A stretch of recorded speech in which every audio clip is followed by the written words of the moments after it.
द्वितीय वर्ष संस्कृत प्रथम प्रश्न पत्र में अभिज्ञान शाकुंतल हम देख रहे हैं। सूत्रधार ने जब नटी से कहा कि अपरितोषाद विदुषाम न साधु मन्ये प्रियो विज्ञानम बलवदपि शिक्षितानाम आत्मनियम प्रत्ययम चेत, इस श्लोक के बाद सूत्रधार नटी से कहते हैं कि अब आप दर्शकों के मनोरंजन हेतु कुछ गीत प्रस्तुत कीजिए। तो नटी कहती है तथा, जैसी आज्ञा, अर्थात आपने जो कहा वही होगा। तथा कहकर वह एक श्लोक गाती है। प्राकृत में है, उसका संस्कृत रूपांतर दिया हुआ है।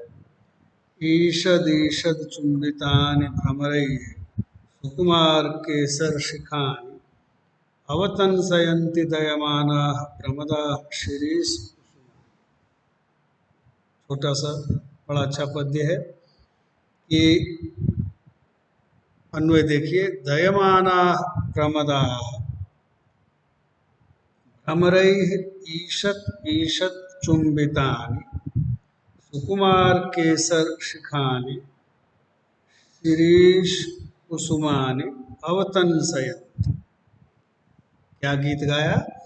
अर्थ देखिए, दयमानाः प्रमदाः, दयमानाः सानच प्रत्यय लगकर स्त्रीलिंग में यह शब्द बना दयालवः, दया करती हुई, दयमान, दया करती हुई, प्रमदाः स्त्रियां, प्रमदाः स्त्रियां, तो दया करती हुई स्त्रियां, भ्रमरैः ईषत् ईषत् चुंबितानि, भ्रमरैः, भ्रमर का तृतीया बहुवचन का रूप है भ्रमरैः, मधुपैः, भ्रमर को मधुप भी कहते हैं, मधुकर भी कहते हैं, बहुत सारे पर्यायवाची हैं। भ्रमर, जिसको भौरा कहते हैं हिंदी। भ्रमरैः, मधुकरैः, भ्रमरों के द्वारा, ईषत् ईषत्, ये किंचित किंचित, ईषत् अव्यय है, इसका अर्थ होता है किंचित, थोड़ा, किंचित किंचित, थोड़ा थोड़ा, भ्रमरों के द्वारा, ईषत् ईषत् चुंबितानि, चुंबित यानी भ्रमरों के द्वारा किंचित किंचित चुंबित, सुकुमार केसर शिखानि शिरीष कुसुम, शिरीष के कुसुम, शिरीष एक वनस्पति है, फूल बड़े कोमल होते हैं। तो शिरीष कुसुमानि बहुवचन में, शिरीष के फूल, कैसे फूल हैं? तो उसका एक विशेषण और है, सुकुमार केसर शिखानि, जिसकी शिखाएं, जिनके अग्रभाग, केसर के अग्रभाग, केसर शिखानि, केसर वह तंतु है, पुष्प का वह कोमल तंतु है, उसका अग्रभाग शिखा सुकुमार है, अत्यंत कोमल है। सुकुमार केसर शिखानि,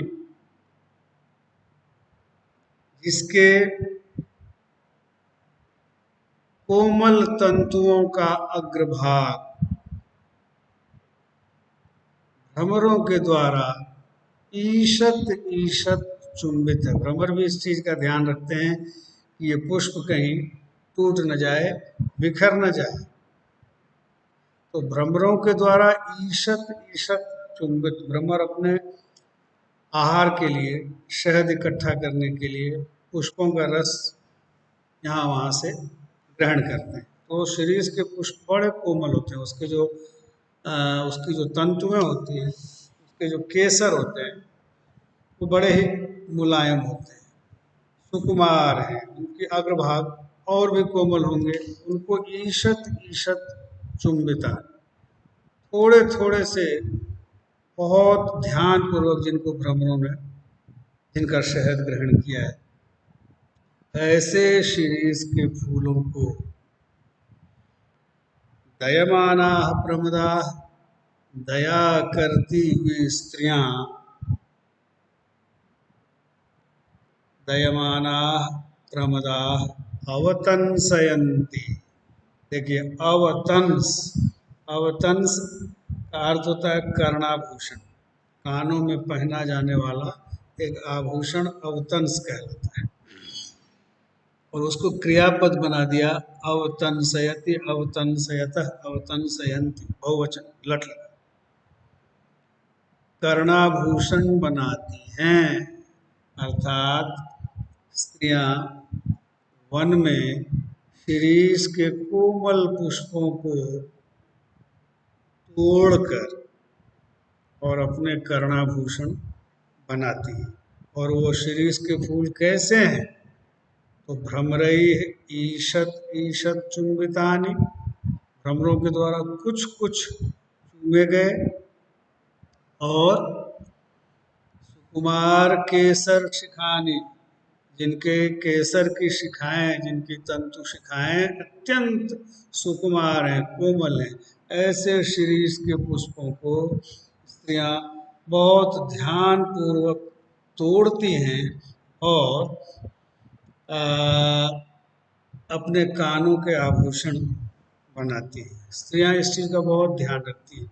और कालिदास की काव्यों में स्त्रियों की वनस्पति प्रियता कई जगह मिलती है। पार्वती के संदर्भ में मिलती है, ज्ञान शाकुंतला में बड़ा प्रसिद्ध पद है, पातुम न प्रथमम व्यवस्यति जलम युष्मास्वपीतेषु या नादत्ते प्रियमंडनापि भवतां स्नेहेन या पल्लवम। वो पंक्ति बहुत ही ध्यान देने की कि नादत्ते प्रियमंडनापि, शकुंतला और उसकी सहेलियां प्रियमंडना, उनको आभूषण बड़े प्रिय हैं, और उनके आभूषण कोई कृत्रिम आभूषण नहीं होते।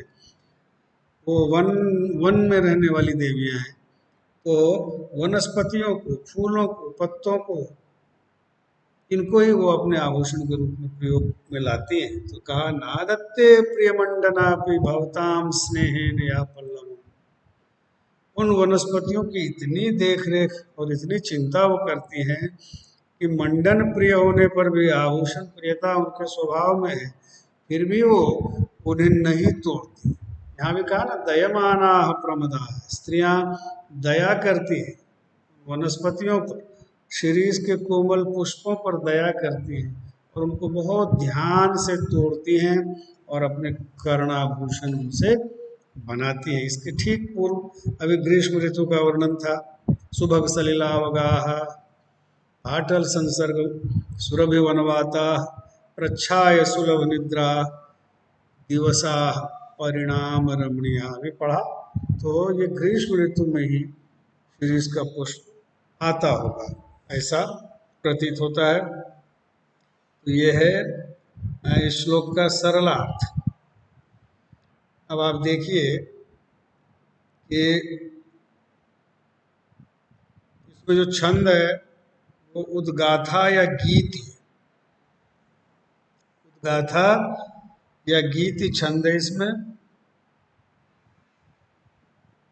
और मूल प्राकृत में क्योंकि यह श्लोक है, तो यह श्लोक छंद की कसौटी पर प्राकृत में ही कसा जा सकता है, क्योंकि संस्कृत छाया में यह गद्यमय हो जाता है। और यह है, इसका लक्षण भी है, आप याद कर लेंगे। आर्या प्रथम दलोत्तम यदि कथमपि लक्षणम भवेदुभयोः दलयोः कृत यति शोभां ताम गीतिं गीतवान भुजंगेशः। ये वृत्त रत्नाकर है, उसमें ये परिभाषा आई है।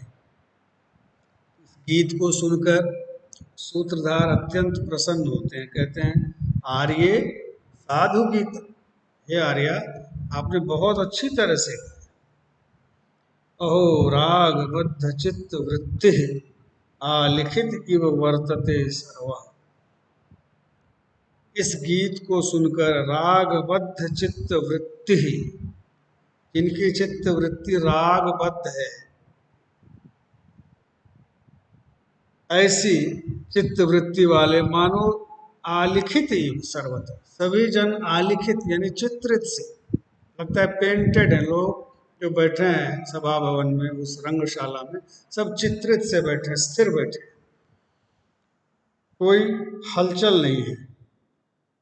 आर्य साधु गीतम अहो राग वृत्ति, रागबद्ध चित्त वृत्ति आलिखित एव सर्वतो रंग तदिदानीं कथमत प्रकरणमाश्रित्य एनम आराधयामः। कह रहे हैं कि श्रोताओं की, दर्शकों की ये स्थिति कि वो रागबद्ध चित्त वृत्ति वाले हैं और स्थिर होकर के बैठे हैं, चित्रित से प्रतीत हो रहे हैं, तो अब इस समय किस प्रकरण को आधार बनाकर आज हम इस सभा भवन में दर्शकों का मनोरंजन करें।